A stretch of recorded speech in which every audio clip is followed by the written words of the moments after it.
观众朋友大家好，欢迎收看天津卫视大型情感节目《爱情保卫战》。先来认识一下我们聊艺团的5位老师。Hello， 大家好，我是青年作家文洁儿。希望我们每个人都自尊、自立、自爱，只来一次的人间，我们要尽兴哦。大家好，我是演员吕云峰。希望我们都可以在爱情里面潇洒人生，活出自我，敢爱敢恨。大家好，我是严品彤。没有完美的爱情，只有彼此的尊重、包容和责任。大家好，我是律师李书凡。法律无非柴米油盐，生活、爱情也一样。大家好，我是媒体人于波红。人世间真正不能替代的唯有爱情。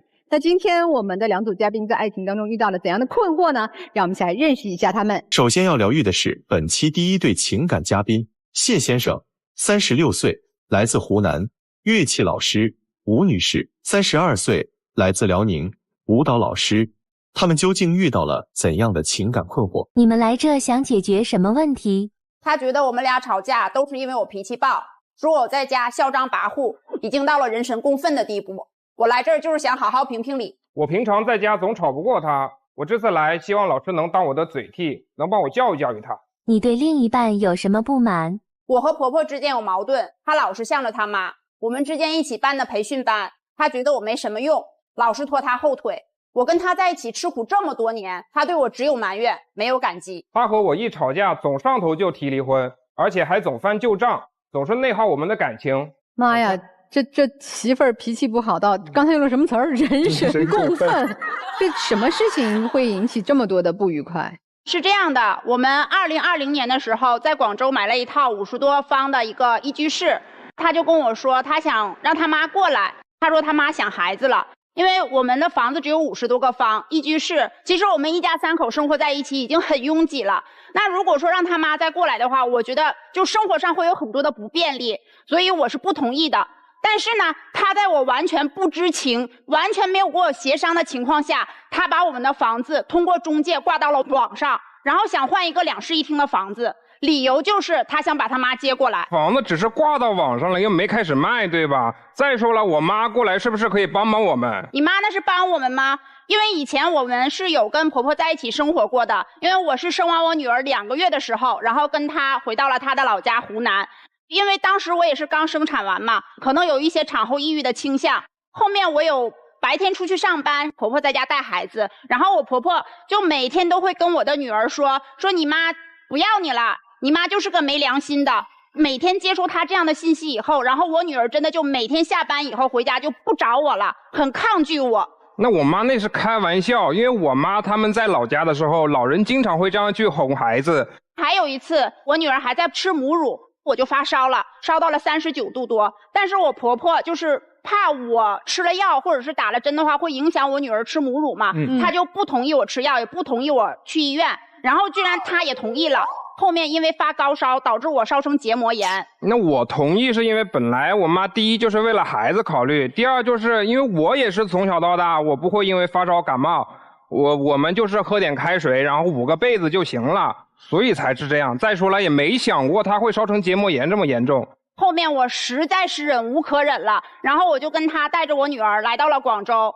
我现在我好不容易刚过了几年消停日子，虽然说经济上面比较拮据吧，但是日子过得还算舒心。所以说现在如果说把他妈接过来，让我又回到以前的那种生活状态的话，我打死都不肯的。所以如果说他执意还是要他妈过来，那在我这里这道题无解，我只能选择离婚。那怎么就无解了？他就总是这样动不动就是离婚。总说离婚这肯定不好啊，但是你这为啥非要让你妈妈过来呢？知道他们俩很多协商不了的，来看看可以是吧？不行。哎，那你这过分了，人家看看自己儿子，看看自己孙女，这怎么对啊？如果您婆婆到广州来住个1、2天、2、3天，甚至1个礼拜，这有什么呢？她可以把孩子带回去老家给她妈看，我都没有意见。您怎么和婆婆已经有点水火不容了？对，是水火不容的，因为她在我们当中没有起到任何一个好的作用，而且她作为老公，作为儿子，她在中间，她也没有起到一个好的桥梁的作用。其实让我们公平的说，这个你哺乳期间如果发烧发的不是特别严重哈，确实大家都觉得怕影响哺乳就尽量不吃药，我觉得这不是恶意的出发。但你后来烧到那么高，他们没带你去看病，确实做的不妥，但不能觉得他就是完全恶意的吧？在我看来，我觉得他就是故意的。就这2件事儿？也不是啊。然后还有就是对孩子的教育方面，我们之间也有很大的分歧。我还是希望他可以好好学习，然后以后可以以一个优异的成绩考一个理想的大学嘛。我可能在学习上面对我女儿的要求是比较严格和苛刻的，他就是希望我女儿可以躺平。因为孩子年纪现在还小嘛，他觉得没有必要给孩子那么大的学业的压力。所以因为我们是自己开店的嘛，然后每天放学之后，他就跟我们在店里面混。我女儿自己，她想学习写作业，那她就学习写作业。如果她不想学习不想写作业，那就在她那边混一下乐器课，或者在我这边混一下舞蹈课。然后我这边如果舞蹈课下课了，我女儿就打杂，帮我打扫一下卫生。她那边需要帮手了，需要一个陪练的了，然后我女儿就要过去当陪练。那我觉得这样子的话，长久下来对我女儿是一个很不利的发展。所以呢，我之前也有跟她商量过，因为我们那边有一个培训班，1个月2000块钱，然后可以有专业的老师，然后辅导孩子写作业。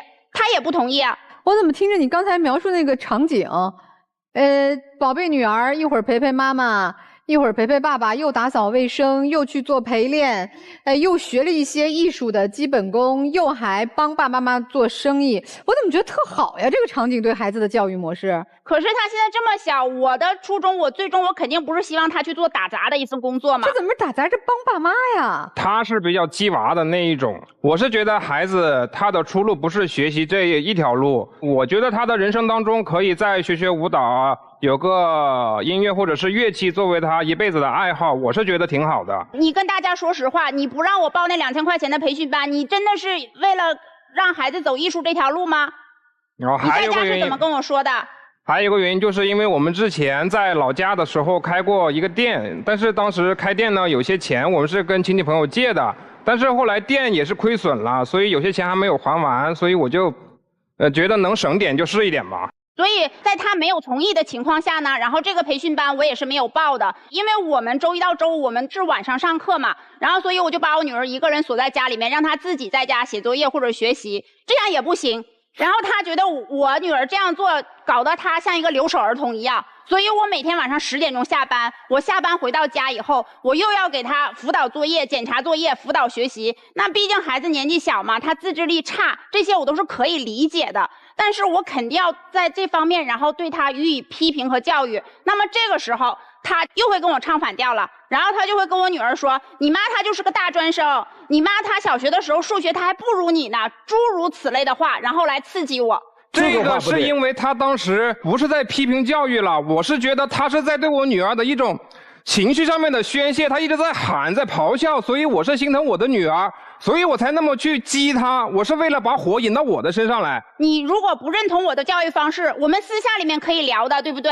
你为什么一定要当着孩子面来说这些话？吴女士，我打断一下，就是您刚才我注意到您说了一句话，这句话说的是你把孩子锁在家里边，让他自己在那边读功课、看书。哎呦，8岁的孩子，你把他自己锁在家里边，有没有考虑万一出现什么意外的状况？这个很严重啊。其实你们2个人很好化解，2个人晚上都当老师，把孩子带在身边，在你们的工作场所做作业就可以了嘛。因为我们是做培训嘛，店里面可能会有很多的小朋友吵吵闹闹的，然后我女儿在前面那里写作业的话，可能她就没有那么的专心了。所以之前也有跟她商量说花2000块钱送去培训班，她又不同意嘛。培训班几点到几点？晚上6点到9点。那你也就是让孩子有一个时间可以有人管而已嘛。对。那他认为花这么多钱不值得嘛，就想一个折中的办法嘛。对。我就觉得我跟着你吃苦受罪，你在我身上怎么省都可以。你每个月你少还亲戚2000又怎么样？你为什么一定要把这2000块钱省在我女儿的身上？你不要说省钱了，家里最省的人是我，好不好？然后还有的问题就是不允许在店里面抽烟，就是平时他如果在家的话，他怎么抽烟我都不会阻止他的，只是你不要在店里或者是在店门口抽烟，不要让家长看到你在抽烟。你作为一个老师，你叼个烟卷是一个很不好的一个影响嘛，对吧？这个同意，这个完全同意。这个确实是，但是因为我的2节课中途我只有10分钟的时间休息，可能我还要跟前面那个家长沟通，再加上中途我可能还要去上个厕所，然后呢，偶尔可能我就是出去的时候，我拿烟的这个动作稍微快了一点。你这节课中间你不抽了不行吗？你下节课下课你再抽烟不行吗？他一节课只有50分钟，这不能商量吗？这不能好好说吗？对呀，所以说他就跟我对着干，因为就刚好有一次被家长看到了，然后家长来接学生，他就站在门口抽烟，然后我就过去说他，我说你走远一点，你不要站在这里。不是你是好好说的，还是说就是没有好好说，因为这个事情我已经跟他强调过很多遍了。然后我看到家长来了，看到他站在那里抽烟的时候，我的火就一下子就上来了。不，那我跟你说啊，你们这是2重罪，一重他抽烟留下了不好的印象，2重这老师这情绪控制能力这么差，这不得回头骂我们家孩子呀？哎，她老公，我说的对吗？对，你怎么不反驳？你跟他说呀，怎么我替你反驳？他不敢呀，我说不过他，我真说不过他。你平时不敢反抗的，你不敢是吧？我确实是吵不过他，我就希望老师能帮我劝劝他。他刚才想说的事情就是那天有个家长想让我们来退费，但是他的那个退费理由就是不太符合逻辑，因为他已经上了几节课了，他想让我们把所有的钱全部退给他，而且他不上课的理由还是因为他们搬家了。然后那天呢，他就想让我去跟那个家长说，但是可能当时因为我们吵架了，因为抽烟的事情吵架，他就觉得我是还在气头上，所以我不去说。我当时的理由是觉得，因为我是主要跟孩子上课的老师，然后他是前台和内务的老师，所以我是感觉这个事情他去沟通可能会更合适一点。你当时是怎么说的？因为那天晚上有那个家长来退费嘛，然后我觉得我的脾气是比较直的，如果我直接跟家长这样沟通的话，我可能会跟他发生正面冲突，所以我肯定还是把我们店的利益放在第一位的。我就想去找他，让他作为这个店的老板，然后出面沟通解决。然后他就直接跟我说：“啊，你不是很厉害吗？你不是很能吵吗？你把对我的劲儿你拿出来呀，你去跟家长吵啊。”他就这样子。不是，但是当时我说的这些是一些气话，不过我们2个纠结的点是不一样的。他是觉得我在生气，所以我是让他去，但是实际上我说那些是气话，我心里面是觉得他是内务老师，他去调解这个事情会比我更合适，而且他还没开始呢，他就觉得他会和他吵了。哎，你们这个合伙开的这个店啊，是怎么个分工啊？谁负责什么业务啊？都主要上课就是他，然后我是负责前台的和内务的一些工作，比如说跟家长的沟通对接、上课啊。你看你自己都说出来了吗？家长的沟通对接是你呀，不是我逼你的。对，是的，但是有的时候我们特殊情况特殊处理嘛，对吧？我是感觉因为这个内务前台这些工作呢，不是说技术含量特别高的一件事情，我是觉得这个事情我完全可以雇另外一个人来做。我是觉得他也可以出去找个工作，一是可以丰富他的一些人生经历，二是他也可以添加一些收入嘛。你就直接说老婆你太厉害，咱俩分开干吧，这不就得了吗？你这找那借口，哎呀，绕着圈圈。其实丈夫说的有道理啊。您不是舞蹈老师吗？自己也可以开班呀。对呀，如果我也开舞蹈班的话，我们之前的那个店的面积不够大，涉及到一个我们要换位置，然后他又不同意了，然后我们又是3番2次的这样吵，不过后面他还是妥协了的，然后我们还是换了新的地址。但是换了新的地址之后，就是前期刚起步的时候，我舞蹈这边的学员确实不是很多，主要的收入来源还是靠他，就是说我们家3/4的经济收入还是在他这里的，这他又是各种的心理不平衡。那他要开舞蹈课的话，也需要搬地方，但是我们这一行又是比较特殊，很多家长选择来我们这里上课，就是因为距离近，很合适。那如果搬的话，肯定会涉及到一个问题，就是学生的流失。那最后的结果呢，确实也是学生流失了。虽然说后来他也成功的招到了学生，也开始赚钱了，但是前后我们每个月其实赚的钱是差不多的，而且里外里我们再算上班的这个装修费，其实还是亏了。哎呀，行吧，哎，这个妻子，你丈夫还有什么优点吗？你看说的都是他这那，有没有优点？脾气好吧，脾气好到就是一个大老爷们儿，不给我提供情绪价值，然后老是想让我给他提供情绪价值。他就是觉得我平时不够浪漫，然后我提供不了给他一些情绪价值，他的情绪迸发的时候，我就要所有的全部都接着，但是你也没有提供情绪价值给我，对吧？哎，这话说得好。对，举个例子，就是之前因为我们户口还都在老家，然后当时想让孩子在广州上学，那我们就需要把户口迁到广州去，所以我当时就通过了一个人才引进的考试。然后最后通过了，不过这个过程当时确实也是比较辛苦，然后每天熬夜很晚，然后最后通过了考试，我就觉得，那我老婆是不是可以偶尔夸夸我一下，哪怕她必须夸呀，对，就是平静的说一下，老公你辛苦了，也没有说请我去吃个大餐。因为我们两个结婚也已经10年了嘛，然后我觉得我们已经是老夫老妻的了。如果说你让我像那种温温柔柔的那种小女生一样，然后老公你好棒啊，那我确实说不出来。哎呀，所以你们今天来的主要诉求是什么呀？他要来的，他觉得我脾气大嘛，然后他觉得我在家嚣张跋扈，已经到了人神共愤的地步了。先生，你举个例子吧，这怎么就人神共愤？他脾气大到什么程度？就是在家是我来做饭，然后有次做完饭之后呢，我就比较着急，就只拿了2个碗到餐桌上面，然后当时放的餐位是我的跟我们家孩子的，然后就没放他的。当时他从卧室出来之后，看到这一幕，然后他就上火了，他就着急就开始跟我吵架。但是我们2个吵架呢，我是不能还嘴的。如果我还嘴的话，我开始跟他反驳，最后的结果肯定就是离婚。哪次你让着我了？哪次不是跟我死杠啊？有时候真的是也是忍不住。哎，这个家里边老公听你的话吗？比如说家务事啊，或者你平常的日常生活，你说东他就打东吗？还是也不听话？他就跟我对着干呢。我家的衣服全部都是我手洗的，然后我家的地每天不管我多晚下班，雷打不动，每天吸尘器吸一遍，我再拖把拖一遍。那我觉得我辛辛苦苦的劳动成果，你是不是应该真爱惜一下？他不，就是刚打扫完，他一定会给我弄脏。然后他的理由就是我不是故意的，因为我们每天晚上洗漱，我们是用的同一个发箍，然后我每次用完发箍以后，我都会放到相同的那个钩子上面挂起来。那如果他先洗漱或者洗澡，他用完发箍以后，我这个发箍永远找不到。连我的女儿都会跟他说：“爸爸，你能不能把发箍放回原来的位置？”哎呀，这妈妈，你能不能再买一个呀？哎呀，你们这点事儿我听得脑袋都大。你们俩其实啊，都是在这种所谓的情绪价值提供上都踩不到对方的点儿上，都拱火，加上这妻子脾气确实也不太好，这火就蹭蹭涨。那我最后问一个问题啊，你们现在就是夫妻之间的情感互动还有什么体现吗？如果不吵架的情况下，其实还是挺好的。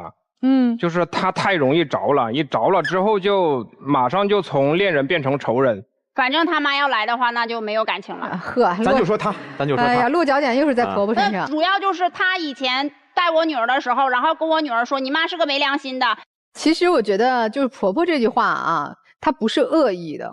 2最多3岁是分离焦虑的时候，肯定每次你出门上班，你的孩子都哭得天崩地裂，要死要活的，对吧？这奶奶可能文化程度也不高，就随便开，你妈妈不要啦，不要哭啦。哄孩子的时候，奶奶和你在一起就好了。宝宝不要哭，妈妈不要了哦，奶奶疼你哦，就是哄的话嘛，哄孩子嘛。我们看起来是这个妻子态度咄咄逼人，丈夫和妻子之间有很多没有办法协商一致的生活问题。那究竟他们这段婚姻应该用什么样的方式继续下去？肯定没有到要离婚的地步啊，我们还是听听大家的意见吧，好吗？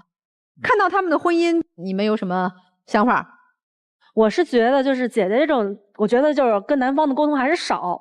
对，男方一定是对这姐姐就是他理解的不太清楚，姐姐说什么他可能就是走到一个误区，然后2个人交流太少了，才导致成这样的。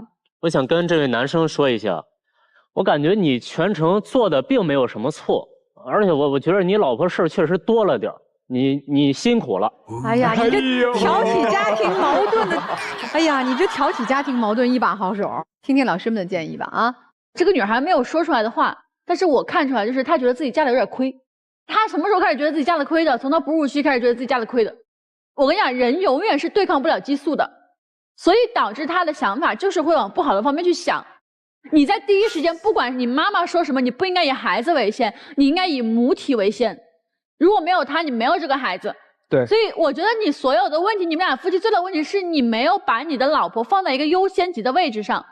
因为她是孩子的妈妈，所以她可以忍受你把孩子放在她前面，但是她不能忍受你把婆婆也放在前面，因为你们家一共就3个女人。别哭了，赶紧擦擦吧。没事没事，没事，宝宝没事。她也疼孩子，她也疼女儿的，但你不要忘了，她也是别人家的女儿，她跟你一起到广州去，她陪你吃着苦，对吧？你们俩一起创业。你教课，他做运营，我跟你讲，做运营是一个需要很高情商的事情，因为做运营的同时，你们夫妻间他还要管销售的工作，所以他要每天面对形形色色的人、形形色色的压力。他不说，这个女孩性格要强，所以她所有的委屈她不说，她展现出自己很强势的那一面来。但如果你还要认为他很强势的一面是他的错的话，他是真的会转身离开的。他根本就不是在意说当时说什么婆婆说，说我妈妈不要你怎么样。我跟你讲，任何一个妈她都不会相信，她绝对从心里不相信她的女儿会相信说她不要她。她只是觉得说，在你的妈妈这样跟你的女儿说这个事情，并且她已经跟你说这个情况下，你应该就是带着你的闺女，然后你的妈、你的老婆，你们4个人在一起，就跟他妈说，妈，你以后不要开这种玩笑，一句话就能解决的事儿。是的，所以你俩真的问题是你妈，不是你妈妈，是你的问题。包括你说你想要让你母亲来广州，你至少说先应该问问她说，你聪明点，你跟她说，老婆，我觉得你好辛苦这些年，说我们要不为了女儿的教育，我们换一个大一点的房子，你哄她嘛，你好跟她说嘛，你要让她觉得你是为她而奋斗的，你是因为你对她的爱，然后你在拼命努力奋斗，而不是只是想把妈妈接过来。那她是什么？她是你们家的牛马吗？女孩也是，就是你也要长嘴，你也不长嘴。你永远把说最难听的话，然后让别人给到你负向的情绪，然后你又一直内耗，内耗是你自己的问题，谁都改变不了你。别哭了，其实我真觉得你们的问题说大一点儿也不大，但是说小呢，其实也不小，因为我认为你们问题不大，是你们没有本质的问题，但是这个不小呢，是因为你们的是性格的问题，你们的问题分开了，你们即便再找到下一个人，会出现一模一样的问题，哪怕你们不找下一个人，你们就单身，在以后等你们女儿长大之后，你们会跟你们女儿会产生一模一样的问题，因为你们的问题是沟通问题，你们两个其实都没有学会怎么去沟通。那你们不如从今天监督彼此，学会沟通，学会让步，控制自己的情绪。其实我觉得你是一个非常优秀的一个女孩子，你长得这么漂亮，你身材这么好，这么多才多艺，又是一个女强人啊，兼顾事业和爱情，有多少女生能做到像你这个样子啊？所以说，如果你的情绪能控制的好一点的话，我相信我大兄弟把你带出去，哇，倍儿有面，对吧？特别有面子啊！你千万以后不要再得理不饶人了。有的时候呢，可能啊，我兄弟做的是有一点错了，但他可能只错2分，你千万不要把它说成5分、6分、7分。你以为这样说出来你会爽，其实你爽到了吗？也没有吧，反而你伤害了爱你的人，也伤害了你自己，对吧？说实话，在你俩之间，我们呈现出来的状态，女生好像声音大、咄咄逼人，就是很焦躁的一种状态，不讨人喜欢。那个先生看起来情绪平稳，语言也没有太多攻击性，看起来相对是讨喜的。但实际上，在你们的夫妻关系当中，丈夫做的是不好的，就是在夫妻关系的努力和付出上，你是自私的。在这么婆媳关系剑拔弩张的时候，你还坚持说，我就是得把我妈接来。我宁可不告诉你我要卖房子，我也要把我妈接来，这难道不是自私吗？你考虑过她的感受吗？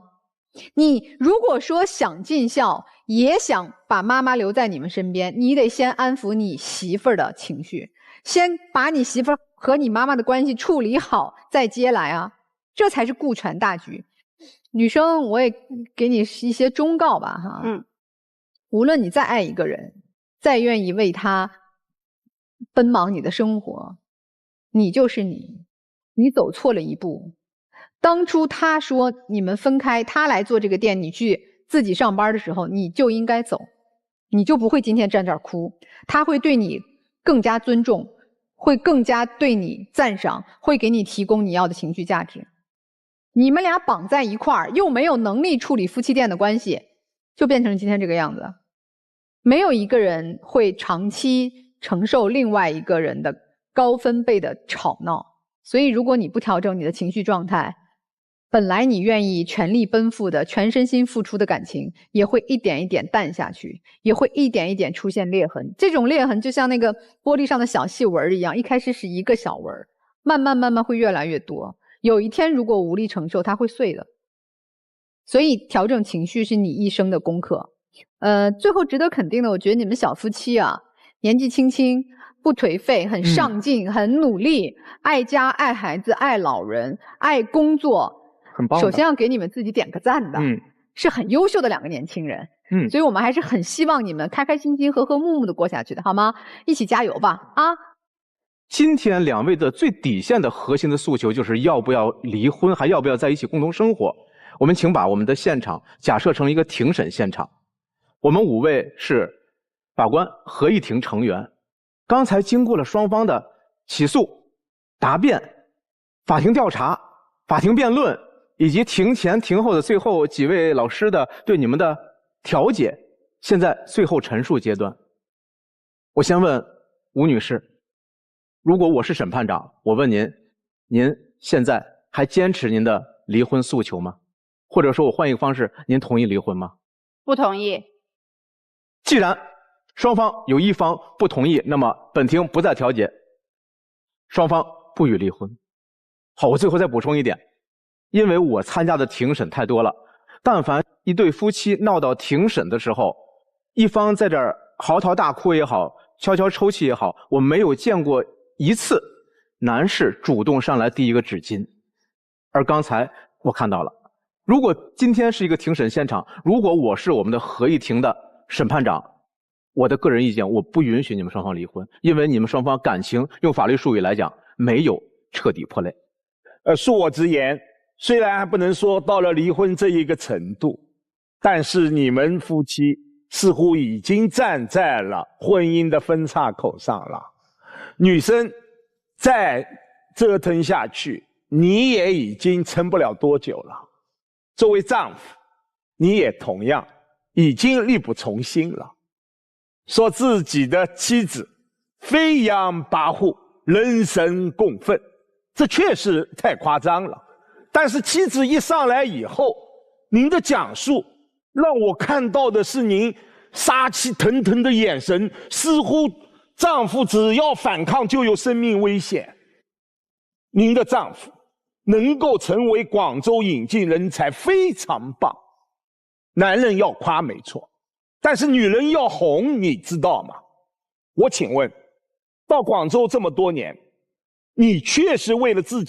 好，那接下来呢，你们2个下来休息休息啊，听听我们这对还没走向婚姻的情侣他们的情况。来，本期第2对情感嘉宾董先生，28岁，来自山东；职员赵女士，28岁，来自河北，客服。那么他们又遇到了怎样的情感困惑？你觉得你们俩般配吗？他颜值比我高，我内心是有点自卑，我是担心配不上他，但是我就是喜欢帅的。我俩挺般配的，我俩都属于特别天真、特别傻的那种。我们上段感情经历差不多，都被人虐过。你们的感情现在遇到了什么问题？我是讨好型性格，我对他的付出从来不求回报，我一直迎合他，但他总是不知好歹。他对我们的感情非常自私，他总是束缚我，还对我提好多要求，让我压力特别大。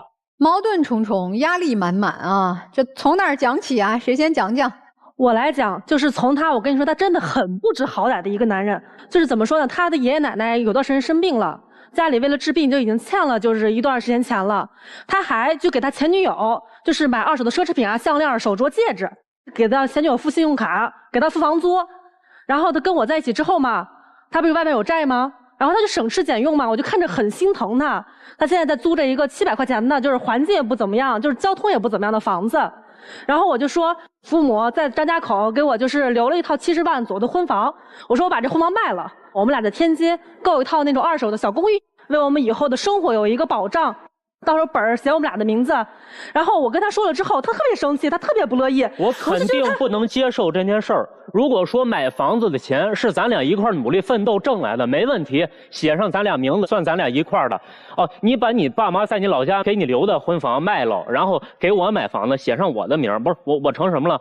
小白脸儿，吃晚饭的。我愿意把我有的东西我分一半，无偿的分给你。你换谁不乐意？就你。你想帮我是吧？你借我2万块钱，我给打个条，年底之前我还给他。他不借给我，你不借给我呀？你那2万块钱是什么？是你跟你女朋友你们所欠的那个情债，你让我现在去负担这个情债，你觉得你是个男人该干的事儿吗？情债的，那就我自己欠的钱，跟什么前女友没关系啊。那你说到底，你还不是给他买的东西吗？也就是你给前女友买的东西，欠下了2万块钱，现在要问他借钱去还，对不对？我也没记那2万块钱是不是给前女友花的，我记不清了。反正以前欠的债。你男朋友的意思是说，你与其给我买房写我的名儿啊，我承受不起，你不如解决一点实际我的困难。这是他跟前女友的事儿，我觉得我插手这个事儿，我觉得我就很冤大头。他那前女友现在还有联系吗？你一口一个前女友，前女友。一直都有，还有联系啊？有，他其实这干了一件让我觉得非常非常冤种的事儿啊！他以前给前女友买了个电脑，之后电脑坏了之后，前女友就给他发消息说：“哎，我这电脑坏了，你给我修一下吧。”分手之后我们还是朋友啊，怎么了？就找我帮个忙还不行吗？不是我和于老师也朋友，我电脑坏了肯定不能让他给我修呀。对呀。那电脑是我送给他的，他坏了肯定得我来负责。我的妈呀，这还沾上了！原来你要负责到底呀！我对朋友一向都是这样的。那是前女友，不是一个普通朋友。他修了吗？这电脑修了。那女的跟他游过来，他自掏腰包给人家修好了。然后这女的就前女友要来天津出差嘛，就给他发消息说：“我来天津出差了啊，你把我电脑修好了，我得谢谢你，我请你吃个饭吧。”然后我知道这事儿之后，我说我跟你去。我都想看看，给他迷这么5迷3道，分手这么多年了，还念念不忘呢。不是，他俩见面了？见了，我跟着去的。哇，这就是我们就是在那个饭店门口嘛。我看他前女友过来了，然后我就瞬间就感觉特别生气，我感觉他在欺负我男朋友，把他骗得团团转，我就觉得很难受，我就上去推了这女的。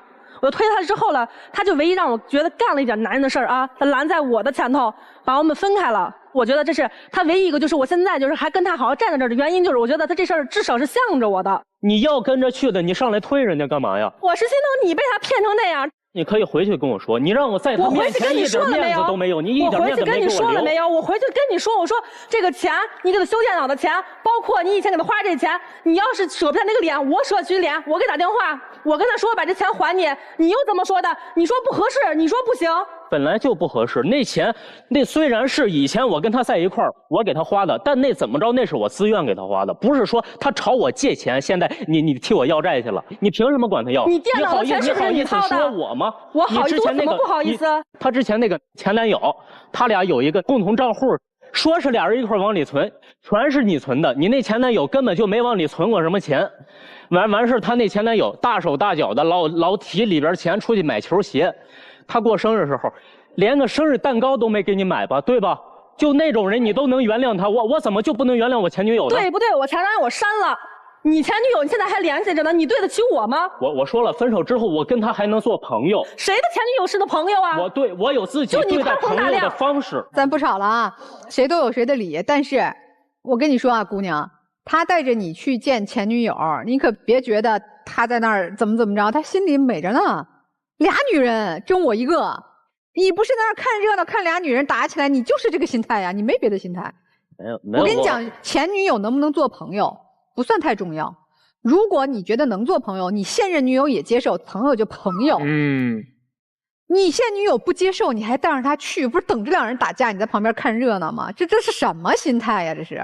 然后我俩已经处了有1年多左右了。他说带我回家见他父母，然后他也跟我说过他母亲有腰伤。我觉得我第一次上门，我带着一点礼品，我带着护腰的东西，我上门去了。就是我们从进门的见面吃饭都还可以，就快吃完饭的时候，他母亲跟我说什么：“姑娘，你在家做家务吗？”我就当时一下懵了，我说是不是因为我这体重啊，我太胖了，给他母亲一种就是那种误解，是我不做家务，我不运动，才导致我现在这个体型。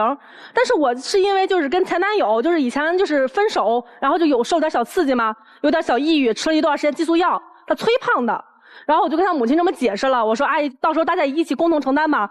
那不挺好了吗？你做的挺好啊。但是这事儿看旁边看我跟他母亲这么说，一句话不说。他能说啥呢？那个情况下，至少站起来说一句啊！你别在这撒谎，你当时给我妈甩脸子了，你摔门走了。我那是因为甩脸子，是因为这个事儿吗？我甩脸子是因为礼金的事儿。我跟你说没说过，河北上门有礼金，就是去他家之前我就跟他说过这事儿。他怎么说呢？他当时一知道，他说他会跟他母亲说。我确实跟我妈说了呀，没准是我妈忘了呢，我也不知道他怎么没提这事儿啊。什么意思啊？就是见面第一面给你包个红包，对，我们那边是有见面的一个习俗，就是见面一定有个红包，就是哪怕多少，你是份心，就是我儿子第一次带女朋友回来。这小伙子的母亲没给你？没有，从我来到走就没有给我，然后我就很生气嘛，我就上门走了。如果长辈没给你们，确实有这样的风俗哈，我觉得你心里不舒服能理解，但是摔门走绝对不对。你以后还和不和你未来婆婆处？对，这倒是。你可真行、啊！你当时我现在是觉得一点没给我妈留台阶，你让我怎么跟她交代？以后咱俩真的结了婚，不是不给你妈留交代，是你就没给我交代。不吵！哎，为啥你妈妈没给他礼金啊？那兴许就是忘了。你没问呀？不是你这对他也不问。你这未来的媳妇儿摔了门走，你妈不问为啥？你不给你妈解释啊？不是，他都那样对我妈了，我敢跟我妈说什么呀？你妈妈很开心，她就是让你们2个人分开。这样的事情都会忘，怎么可能呢？这个事儿之后呢？后来就是我们俩商议结婚的事儿吗？我当时跟他说的是，我说我就是车房彩礼我都不要，但是我们就是北方有个习俗，就是结婚得有3金。他跟他妈说这事儿之后，我不知道他妈妈从哪儿知道啊，说深圳黄金便宜，然后就意思想让我跟他去那儿买。我就跟我父母说了，我说那个男方家长的意思就是我们去深圳一趟，我父母不同意。我父母的意思是什么？你就当地买，你至少有什么出了问题你能找着人。然后我就跟他说，我说咱就当地买呗。然后他的意思就是什么？这事儿我不管，你去跟我妈谈。你要求在那什么专柜买的，当然是你去跟我妈谈啊。我跟你妈见了几面，我去跟你妈谈。你说要3金，我说不买了吗？我妈说不买了吗？她确实听人家说人深圳那边便宜，都是一样的东西，少花点钱不行。她说错了吗？我爸妈有错吗？你本地的话出什么问题，你是不是稍后好找？你深圳那边有谁啊？你有熟人吗？什么问题啊？咱们先别说买3金的事儿了，你俩先说说感情的事儿吧。这天天吵成这样啊，这3金不重要，重要的先把你们感情捋顺，是吧？你把他妈都得罪了，他妈还同意给你买3金，我都觉得这妈还可以啊。哎，你妈认可这个姑娘吗？反正也没说要求我俩分手嘛，就是说再处看呗。潜意识当中看看再说吧。我是有时候觉得他真的一点儿都不靠谱。他那段时间在看什么鉴宝直播，不知道谁跟他说啊，说是你去摆这个摊儿，你也能日入多少月入多少，他就去了，他请了假，好好的班不上，请假请了1周去摆这个摊儿，然后1周啊，时间也浪费了，钱也浪费了，一件都没卖出去，现在挂咸鱼上呢。不是，现在没卖出去不代表以后卖不出去。再说了，我也是为了咱们以后着想，我想多一份收入的话，咱们能改善生活。还有你是不是那块料你自己没数吗？你就是一天到晚说我不是这块料，不是那块料的，我就想干成点东西，我让你看看，我想证明一下我的能力。你每次都总是这样，你总是这样，包括你那同事小胖不也一样吗？给你招安保的工作啊，你跟着去了，你假也请了，最后呢，你找了12个安保之后，小胖跑了，那个12个安保把他围住，让他结工资。15000块钱没给我打电话，跟他朋友打了这条欠的。你那时候有问过我吗？你有没有说打电话给我女朋友这事儿？我跟女朋友说一下，我都不用你打一个欠条。这么点事儿我自己做不了主吗？我非得什么都经过你批准我才能干。我一大老爷们儿，我什么事儿我都得问你。都我付出多少，你都觉得我在受我，你都觉得我在管你是吗？你在旁边真的，我们都觉得特像妈数落儿子。我是想把我力所能及我能干的事儿，我能给他，我全都给他。那你得问他要不要呀？从法律上来讲啊，赠与得需要赠与人同意，对，这个法律行为才能实现。他不要啊！对，你想掏心掏肺，对，结果他狼心狗肺，你怎么办呢？对，于老师说送我一辆车，但我不同意，那这个行为是不发生的，不能发生的。对啊，对吧？你爱他，得问他愿不愿意接受你的爱呀？你还做了什么很爱他的事儿，他不接受的事儿吗？就我觉得啊，他跟我上班这不是距离很远吗？就是我每天都要开车上下班接送他。然后我觉得很麻烦，我就想着我说辞掉我现在的工作，我去他的那个所在的工作的地儿附近找一个，最后找跟他一个楼的工作，然后工资呢还比以前那个工资还少了1000多块钱，然后就这样，我就是跟他一起上下班，不到2个月，他跳槽辞职了。我就是觉得我一大男人天天让你接来接去的，我面子上过不去。那不是很有面子吗？这太有面子一件事了，怎么会过不去啊？对呀，男生都感觉有面子啊。对啊，女朋友你看。每天接送我。哎呀，你们还是模式没有调整到一个彼此契合的方式。还有啥吗？就是他最近就很努力啊，他最近很上进，在考那个会计师跟经济师证。好事儿。我就看他天天那么学，他脖子很累吗？我就说我有一个学中医的老同学，我跟他学艾灸，学推拿，我给他整一整，这样他舒服一点儿。然后他不乐意，他不相信我，他动都不让我动他。不是你又不是专业干那个的，你刚跟人家学几天啊？就上回他非得说给我推个拿，行你推吧，摁完了我那肩膀头子我疼了好几天。你就是永远这样，你从来不相信我，上赶着对你好，你觉得我在付出，你前男友你谁都比我重要，你旁人都比我重要，那我算什么？我排第几？哎，姑娘，你这上赶着明显人家就拒绝。就不接纳，你怎么还老上赶着又要给买房，又要给还债，还要给按摩？你这还为了他辞职？人家不需要呀，你为什么一直去？你个热脸贴他冷屁股，这贴的有意思吗？就是因为我真的很想留下，我真的很喜欢的。我想为我们俩以后做准备，但是我这边我做什么我都得不到应有的回报跟答应，他永远都这样。爱到这么疯狂了呢？哎，这于老师用这个词儿挺对的，这爱得这么疯狂哈。你看他已经摆手了，干嘛呢？他一天到晚的吧，他在我这儿，他事儿太多，他总是喜欢跟别人比。今天呢，提我前女友，我跟你前女友，你更爱谁啊？明天呢，又说我朋友啊，我妈，让我在他跟我妈之间做什么选择？你这让我怎么选择？我告诉你，我的母亲在我心中那肯定是第一位的，没有人能替代我妈的位置啊。这个我只能这样回答你。你爱我吗？我感觉到你一点都不爱我。我肯定是爱他的，但是我接受不了他现在对我的这种相处方式，天天压得我喘不过来气，我感觉。那行，咱好好说。如果你们都是坦诚的说，还是爱着彼此，咱说个1、2、3，需求是什么？看能不能往中间凑一凑，好吧？这女生的需求我们听懂了，她就希望把你拴在身上，是吧？她有的都给你，你不接受，那你要什么？说一下。我现在今天站到这儿，我就想告诉你，我心里不是不在乎你，我一直都很爱你，但是。你看到的我的那些，缺点，你管它叫缺点，那就是真正的我，我会一直那样下去。如果你不能接受，如果你不肯为了咱俩之间这1年多的感情做出改变，那我告诉你，我也累了。你们能帮他们吗？有什么建议吗？姐妹，有福之女不进无福之家，他就是个渣男，放下吧。其实我有不同的看法，我感觉其实这个男孩他表面上感觉他很困扰，但是我觉得是一种甜蜜的困扰。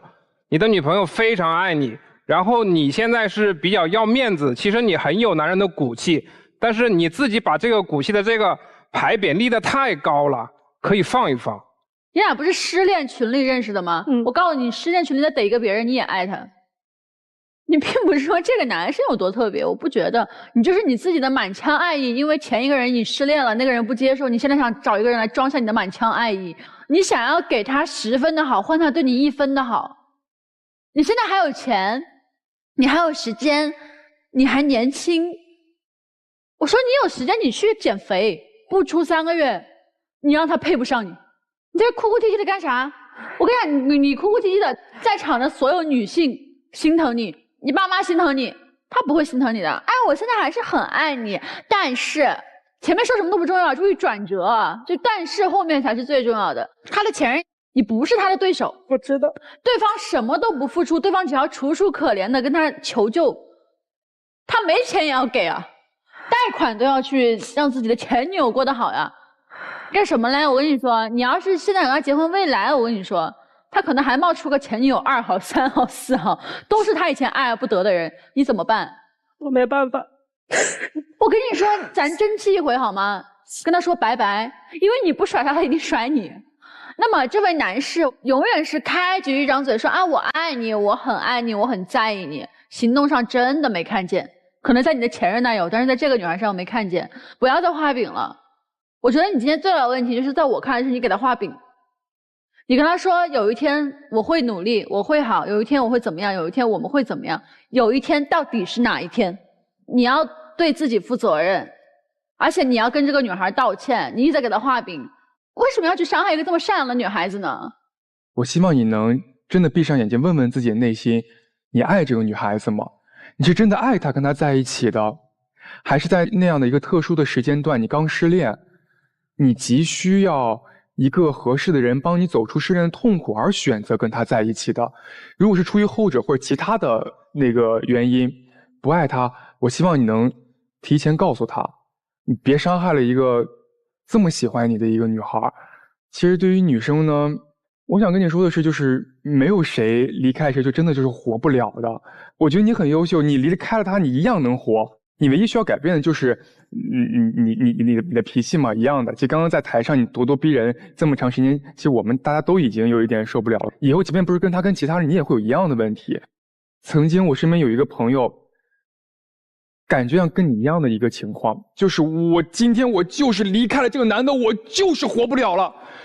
我苦口婆心跟他说了3天，道理都懂，什么他都能听进去，但就是离开了，就是活不了了。最后真没招了，我给他出了一个主意，这个下策。如果你真没招了，你这样做也行，你就赖在他身边，你就跟他谈恋爱，你就继续讨好他，但是你要做一个潇洒讨好型人格，你不能求回报。我就是要对你好，千金难买愿意，直到有一天我爱不动了，我自己就走了。我跟老师们的观点有一点不一样啊。我说实话，我觉得你俩谁也不爱谁。对，我没有觉得这个女生有多爱这个男生。你在我听来就像是一个狩猎者，我看到一个猎物，我确实喜欢她，她长得漂亮，她能力没那么强，我想占有。我占有她的方法是用我擅长的方法。你有啥能力呀？你父母给你的婚房多了不起啊！你问过你父母吗？愿意让你没结婚就把这房子过户给一男孩吗？你爱他拿出点真本事啊！自己挣来钱。而且你用这种方式，他为什么不要啊？在这点上，我觉得人家还是算个小爷们儿了。我不占你的便宜，我还没占你便宜呢，你就天天要死要活绑架我，说你多么爱我，我不知好歹，他敢要你这个吗？我从这点我认为你也不是爱他，你只是觉得他身上有软肋，他钱不够多，你拿这个软肋在裹挟他的感情，对吧？结婚我啥都不要，我还倒贴，你说吧，你要不爱我，你得是多么的不知好歹呀，我得是多么的楚楚可怜呀，我真心付出，我一腔热忱，我全心投入，你不对，你不好，是你错了，用这种方式怎么能称上是爱呢？你其实没有认真的去判断你爱不爱他，其实他有啥值得你爱的，对你也不好，有啥好爱的呀，是吧？你也是错误的认知，你跳出这段关系，真正的去看一下，你在乎他的是什么，你又能为这个人自己付出多少对等的，而不是绑架对方的感情。你再说你爱不爱他呀？别哭哭啼啼的，有啥意思吗？你自我感动，人家都不为你感动，你感动啥呀？人家啥都不要，你给的都不要，别自我感动，别扮演悲情人生，别指望自己能遇到一个比自己弱的人，你像妈一样爱他，他就能爱上你。他是个男人，他不是儿子。如果你们有了真正相对正确的婚恋观、价值观，才能碰到能够携手在一起的人。二位调整认知吧。好不好？先别说谈恋爱的事儿了，调整好自我的认知，才能拥有另一半。我个人认为，你们爱的不是彼此，你们2位可能分别爱的是自己，爱的是自己的为某一个对象付出的那个悲壮感，把自己塑造成一个悲剧性人物。然后我先从这个姑娘这儿，您的父母他一定是爱您的。那如果父母在任何一个方面无条件的给予您，不考虑您的感受，是不是您也会觉得窒息啊？会。对。所以说，就是您从您自己的角度，您认为无条件的付出给了这位兄弟，然后您就觉得为自己的悲壮感所感动，其实的核心是您爱的是自己，这是第一点。第二点，我说这个兄弟这儿啊，就是你看啊，带着现女友见前女友，还任由现女友和前女友发生了肢体冲突，这个事儿兄弟咱们做的不敢苟同。我相信这个观点您现在扪心自问。然后刚才严老师说的也非常对啊，就是您对前女友现在又有笔记本电脑让您修，您又付出，您又给他这个掏钱，其实您爱的是自己的一味的付出。其实人很容易为自己的一个悲壮性行为所感动的。我今天对2位的观点是，不妨客观冷静的考虑一下，是不是还有必要继续交往。你们2个人同病相怜走在一起，这个男人并不是因为爱，而是有一些同感，有一些同情。他不是因为爱而需要，是因为需要而爱。他需要去疗伤，你出现了，他展示的依附在你身边了。你的心在哪里？在前女友那里。他把你甩了，你一直耿耿于怀。如果前女友她回心转意，你会不会投怀送抱？是还是不是？你说会不会？你可以保持沉默，你当然会回去，那里是你的归宿啊！为这样的男人疯狂，值得吗？我为什么说他不像个男人？不爱就是不爱，大声说出来呗，大声说不好意思，小声说呗。你都不愿意，埋下2个伏笔，先推到自己的父母身上，说妈妈是第一位的，妈妈的话我一定是听的，你这就是一个伏笔嘛。万一不行，怕他走极端，由你妈妈来说嘛，你们2个人不合适，不要在一起。你为什么不敢说嘛？我们做男人的敢爱敢恨，不爱了就是不爱了，就说出来嘛。如果你说出来，你在他的心目当中还有一点位置，哪怕分手了，否则他一辈子看不起你。咱也不哭了啊，想想以后的这个你们俩的关系何去何从啊，冷静一下哈。